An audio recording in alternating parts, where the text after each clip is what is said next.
बॉलिवूड अभिनेत्री अनन्या पांडेनं पॅरिसमधल्या एका फॅशन वीकमध्ये हजेरी लावली। यामध्ये तिने डिझायनर राहुल मिश्रांना तयार केलेला मच्छरदाणीचा ड्रेस घातला होता।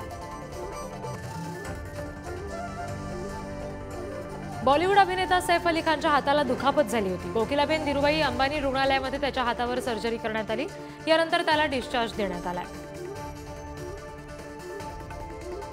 कंगना रनौतच्या इमर्जन्सी चित्रपटाची रिलीज डेट अखेर समोर आली आहे। 14 जून 2024 ला हा चित्रपट रिलीज होणार आहे आणि चित्रपटात कंगना माजी पंतप्रधान इंदिरा गांधी यांची भूमिका साकारते। मैं अटल हूँ चित्रपट बॉक्स ऑफिसवर चांगलाच आदळला। रिलीजच्या 5 दिवसानंतरही चित्रपटाला 10 कोटींची सुद्धा कमाई करता आली नाहीये।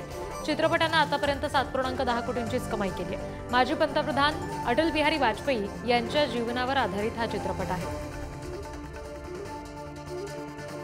ऑस्कर 2024 साठीची नामांकनं जाहीर झाली आहेत। सर्वोत्कृष्ट चित्रपटांमध्ये Oppenheimer, Barbie, poor things, killers of the flower moon, Napoleon ते मेस्ट्रो यासारख्या चित्रपटांचा समावेश आहे।